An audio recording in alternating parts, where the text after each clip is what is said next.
Hormuz straight से लेकर Jordan के रेगिस्तान तक मध्य पूर्व की धरती इस वक्त सुलगती हुई बारूद के ढेर में तब्दील हो गई है। अप्रैल में हुए युद्ध विराम को पूरी तरीके से दफन करते हुए सुपर पावर अमेरिका और ईरान के बीच लगातार दूसरे दिन बेहद भीषण और विनाशकारी जंग छिड़ गई। वॉशिंगटन के टॉमहॉक मिसाइल प्रहारों से लेकर तेहरान के बैलिस्टिक पलटवार ने पूरी दुनिया को एक ऐसे महासंकट के मुहाने पर लाकर साफ तौर पर खड़ा कर दिया है, जहां से तीसरे विश्व युद्ध की आहट साफ सुनाई दे रही है। जी हां, अमेरिकी राष्ट्रपति ट्रंप के सीधे आदेश पर अमेरिकी वायुसेना और नौसेना ने गुरुवार तड़के ईरान पर अब तक का सबसे प्रचंड हवाई हमला कर दिया। राष्ट्रपति ट्रंप ने साफ लफ्जों में ऐलान कर दिया है कि ईरान परमाणु समझौते की बातचीत में जानबूझकर देरी कर रहा है, इसलिए उस पर सैन्य दबाव बनाना बेहद जरूरी था। इस विध्वंसक कार्रवाई में अमेरिकी सेना ने एक साथ 49 टॉमहॉक क्रूज मिसाइलें दागी हैं और अत्याधुनिक लड़ाकू विमानों से ईरान के केशम द्वीप, बंदर अब्बास, मिनाब और सीरिक में भारी बमबारी की। बता दें कि अमेरिकी सेंट्रल कमांड यानी कि सेंटकॉम ने पुष्टि की है कि इस हमले में ईरान के एयर डिफेंस सिस्टम, सैन्य निगरानी नेटवर्क और कम्युनिकेशन इंफ्रास्ट्रक्चर को पूरी तरीके से नेस्तनाबूद कर दिया। लेकिन सुपर पावर के इस प्रचंड प्रहार के बाद ईरान की इस्लामिक रेवोल्यूशनरी गार्ड्स कॉर्प यानी कि IRGC ने भी महाविनाशक पलटवार किया है। ईरान ने दावा कर दिया है कि उसकी एयरोस्पेस फोर्स और नौसेना ने 2 चरणों में भीषण कार्रवाई करते हुए पूरे क्षेत्र में मौजूद अमेरिका के 18 अति संवेदनशील सैन्य ठिकानों को एक साथ निशाना बनाया। ईरान ने कुवैत और बहरीन में तैनात अमेरिकी सैन्य ठिकानों पर ताबड़तोड़ मिसाइलें और आत्मघाती ड्रोन दागे हैं। बता दें कि इस ईरानी प्रहार के बाद बहरीन में एक बार फिर एयर रेड सायरन गूंज उठे और वहां के गृह मंत्रालय ने नागरिकों को तुरंत सुरक्षित स्थानों पर भागने की हिदायत दी, जबकि कुवैत सेना से भी आपको बता दें कि उसने ऊपर मिसाइल ड्रोन हमलों की पुष्टि करते हुए जवाबी सैन्य कार्रवाई शुरू कर दी। जंग की यह भनक आपको बता दें कि आग जो है वो लगातार खाड़ी देशों तक पहुंच रही है, क्योंकि स्थिति बेहद खराब है, बल्कि पड़ोसी मुल्कों को भी अपनी चपेट में आग ले रही है। ईरान की IRGC ने जॉर्डन के अल अजारक एयरबेस पर 12 बैलिस्टिक मिसाइलें दागकर पूरी दुनिया को चौंका दिया। ईरान का दावा है कि इस हमले में आज बता दें कि एयरबेस पर मौजूदा अमेरिकी F-35, F-15 और F-16 लड़ाकू विमानों के हैंगर्स और कमांड सेंटर को निशाना बनाया गया। हालांकि जॉर्डन की सेना ने इस दावे को खारिज करते हुए कहा कि उसके एयर डिफेंस सिस्टम ने अल अजारक की तरफ पड़ रही ईरान की 5 मिसाइलों को हवा में ही इंटरसेप्ट करके मार गिराया है। इस भीषण सैन्य टकराव का सबसे दर्दनाक और खौफनाक असर समंदर में देखने को मिला। ओमान के तट के पास एक विशाल ऑयल टैंकर अमेरिकी मिसाइल हमले की चपेट में आ गया, जिससे उस जहाज पर भीषण और बेकाबू आग लग गई। बता दें कि इस बदनसीब जहाज पर 24 भारतीय समेत कुल 28 क्रू मेंबर सवार थे, जिसमें से एक क्रू मेंबर की मौत हो गई, जबकि कई अन्य भारतीय और विदेशी क्रू मेंबर्स समुद्र में लापता बताए गए। इस समुद्री कोहराम के तुरंत बाद ईरानी सेना ने जवाबी कार्रवाई करते हुए होर्मुज़ स्ट्रेट को सभी अंतर्राष्ट्रीय जहाजों के लिए पूरी तरीके से बंद करने का ऐलान किया। हालांकि अमेरिकी सेंटकॉम ने ईरान के इस दावे को खारिज किया। इसके अलावा ईरानी मीडिया ने दक्षिणी ईरान के जाम इलाके में अमेरिका के एक अत्याधुनिक MQ-9 रीपर ड्रोन को मार गिराने का साफ तौर पर दावा किया है।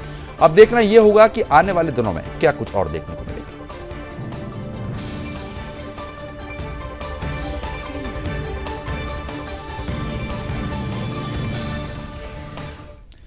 संयुक्त राज्य अमेरिका और ईरान के बीच तनाव अब सीधे सैन्य टकराव में बदलता हुआ नजर आ रहा है। ट्रंप द्वारा भीषण हमलों की चेतावनी के बाद अमेरिकी सेना ने ईरान के कई ठिकानों पर हवाई हमले शुरू कर दिए, जिन्हें अमेरिकी पक्ष सेल्फ डिफेंस स्ट्राइक बता रहा है। खबरों के मुताबिक ईरान के बंदर अब्बास, केश, सिरिक और मिनाब जैसे रणनीतिक इलाकों में जोरदार धमाकों की आवाज सुनाई दी है, जिसके बाद पूरे क्षेत्र में दहशत और आपात की स्थिति बन गई। ईरानी मीडिया और मेहर समाचार एजेंसी के अनुसार देश की एयर डिफेंस प्रणाली को तुरंत सक्रिय कर दिया गया है और कई जगहों पर एंटी एयरक्राफ्ट सिस्टम को हाई अलर्ट पर रखा गया है।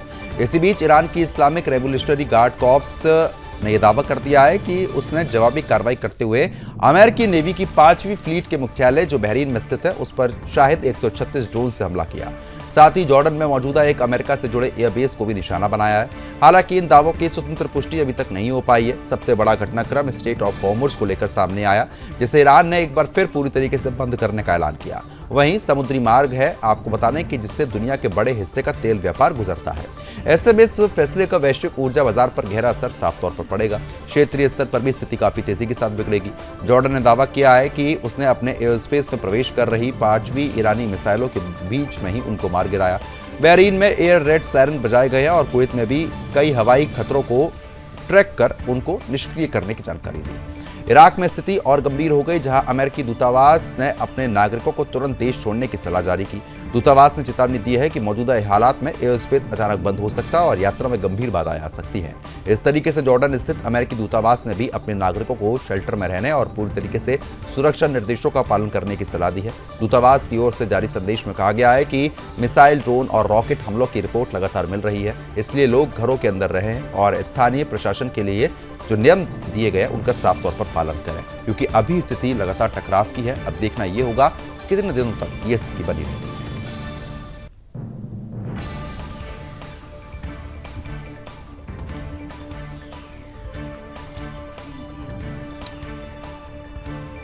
स्टेट ऑफ हॉर्मुज के पास हुए एमटी सेंटेबेलो जहाज हादसे ने पूरे देश को झंझोड़ कर रख दिया। इस दर्दनाक घटना में 3 भारतीय नाविकों की मौत की पुष्टि हो गई। केंद्रीय बंदरगाह और जलमार्ग मंत्री सोनोवाल ने हादसे में भारतीय नाविकों की मौत पर गहरा दुख व्यक्त किया। पीड़ित परिवारों को हर संभव सहायता का भरोसा दिलाया है। आपको बता दें कि एमटी सेंटेबेलो के साथ हुए हादसे के बाद बड़े पैमाने पर खोज और बचाव अभियान शुरू किया गया। शुरुआती रेस्क्यू ऑपरेशन के दौरान 2 भारतीय नाविकों के शव बरामद हुए, जबकि लापता चल रहे अन्य क्रू सदस्यों की तलाश अभी भी चल रही है। अब 3 भारतीय नाविकों के मृत घोषित कर दिए गए हैं। आपको बता दें कि केंद्रीय मंत्री सोनोवाल ने यह कहा कि भारत के समुद्री समुदाय के लिए यह दुखद क्षति है। उन्होंने मृतकों के परिजनों के प्रति संवेदना व्यक्त करते हुए कहा कि केंद्र सरकार इस कठिन समय में परिवारों के साथ है। सरकार ने आश्वासन दिया है कि मृतकों के परिजनों को हर प्रकार की सहायता उपलब्ध कराई जाएगी। इस बीच केंद्र सरकार ने सुरक्षित बचाए गए क्रू मेंबर्स को जल्द भारत वापस लाने की प्रक्रिया तेज कर दी है। बता दें कि मंत्रालय और विदेश मंत्रालय के अधिकारी प्रशासनिक और संबंधित एजेंसियों के साथ लगातार बातचीत कर रहे हैं, ताकि सभी भारतीय नागरिकों की सुरक्षित वापसी सुनिश्चित हो पाए। सरकार की प्राथमिकता अब मृत नाविकों के पार्थिव शरीर को जल्द से जल्द भारत लाने की है। इसके लिए कानूनी और कूटनीतिक प्रक्रिया जो है वो तेज कर दी गई है, ताकि परिवार अपने प्रियजनों का अंतिम संस्कार धार्मिक रीति रिवाज और उनके अनुरूप कर पाए। मृतकों में शामिल 23 वर्षीय आदित्य शर्मा के पिता राजेश शर्मा ने बताया कि उन्हें शिपिंग कंपनी से हमले की सूचना मिली थी। उन्होंने सरकार और विदेश मंत्रालय से अपील की है कि उनके बेटे का पार्थिव शरीर जल्द भारत लाया जाए। राजेश शर्मा ने बताया कि आदित्य की ये पहली समुद्री नियुक्ति थी और वे हाल ही में इस जहाज पर तैनात हुए थे। यह हादसा केवल 3 परिवारों का नहीं, बल्कि पूरे देश के लिए गहरी क्षति के रूप में साफ तौर पर देखा जा रहा है।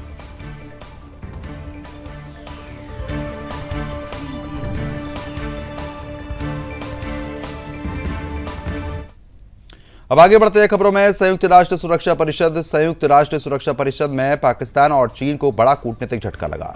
पाकिस्तान और चीन द्वारा बलूचिस्तान लिबरेशन आर्मी और मजीद ब्रिगेड को वैश्विक आतंकवादी सूची में शामिल करने का प्रस्ताव अमेरिका, ब्रिटेन और फ्रांस ने वीटो करके रोक दिया है। इस फैसले के बाद अंतर्राष्ट्रीय कूटनीति में एक बार फिर शक्तिशाली देशों के बीच गहरे मतभेद उजागर हो गए।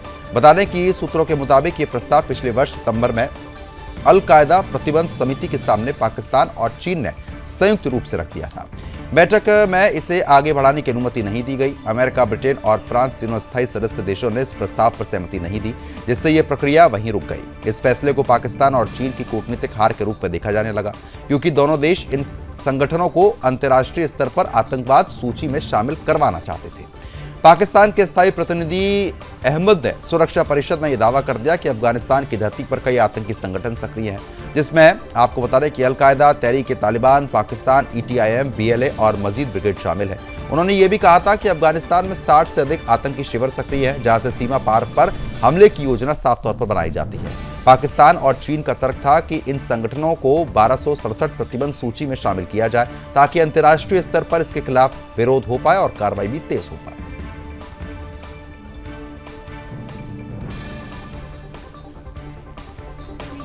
तो अमेरिका, ब्रिटेन, फ्रांस ने एक बार फिर से इस मामले में आवाज उठाई है। पाकिस्तान का आतंकवाद दावा जो है वो फिलहाल खारिज कर दिया गया है। अब चलिए खबरों में आगे बढ़ लेते हैं। आपको बता दें कि पश्चिम एशिया से सामने आई एक बड़ी खबर दरअसल वैश्विक सुरक्षा और ऊर्जा बाजार दोनों के लिए चिंता बढ़ाने वाली रही।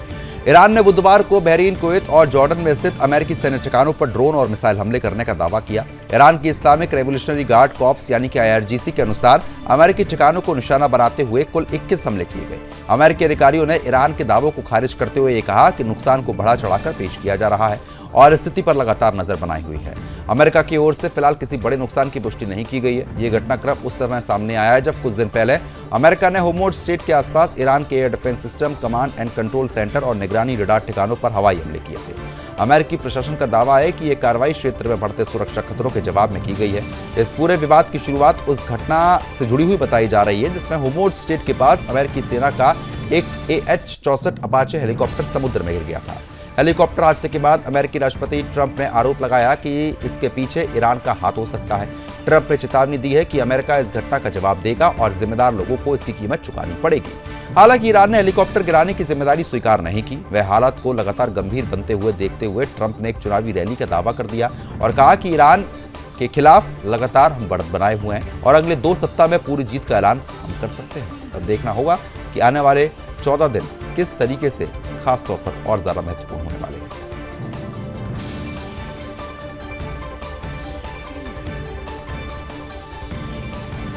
पूर्वोत्तर भारत से एक बड़ी और महत्वपूर्ण खबर सामने आ रही है। असम और नागालैंड के बीच लंबे समय से चले आ रहे सीमा विवाद और उससे प्रभावित तेल एवं गैस परियोजनाओं के समाधान की दिशा में अहम प्रगति हो गई। सूत्रों के अनुसार विवादित सीमा क्षेत्र में स्थित तेल और गैस ब्लॉकों में उत्पादन और आपको बता दें कि गतिविधियों को फिर से शुरू करने का रास्ता लगभग साफ हो गया है।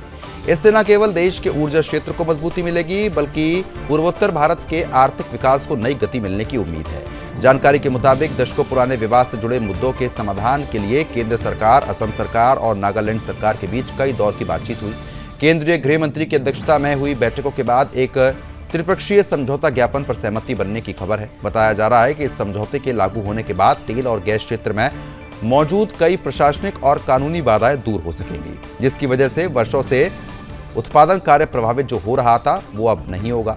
इस समझौते का सबसे बड़ा फायदा ये होगा कि पुराने तेल और गैस ब्लॉकों में रुकी हुई गतिविधियां दोबारा शुरू हो पाएंगी। साथ ही नए ब्लॉकों की नीलामी और निवेश प्रक्रिया को गति मिलने की संभावना है। विशेषज्ञों का यह मानना है कि असम नागालैंड सीमा क्षेत्र में हाइड्रोकार्बन संसाधनों की अच्छी संभावनाएं मौजूद है। ऐसे में यदि परियोजनाएं आगे बढ़ती हैं तो इससे ऊर्जा उत्पादन बढ़ेगा, निजी और सरकारी निवेश आकर्षित होगा, रोजगार के नए अवसर पैदा होंगे और दोनों राज्यों के राजस्व में वृद्धि हो सकती है। पूर्वोत्तर भारत के विकास, क्षेत्रीय सहयोग और संसाधनों के बेहतर उपयोग की दिशा में इसको महत्वपूर्ण कदम माना जा रहा है। लंबे समय से चले आ रहे विवाद के समाधान से क्षेत्र में औद्योगिक गतिविधियों को बढ़ावा मिलने और निवेशकों का भरोसा मजबूत होने की उम्मीद है। हालांकि आपको बता दें कि समझौते की आधिकारिक घोषणा और उनके प्रावधान सामने आने के बाद ही इसके वास्तविक प्रभाव और क्रियान्वयन की तस्वीर जो है वो पूरी तरीके से स्पष्ट हो पाएगी। फिलहाल आपको बता दें कि ये जो घटनाक्रम है वो पूर्वोत्तर भारत में विकास, ऊर्जा सुरक्षा और अंतर्राज्यीय सहयोग के लिहाज से एक सकारात्मक और महत्वपूर्ण पहल के रूप में देखा जा रहा है।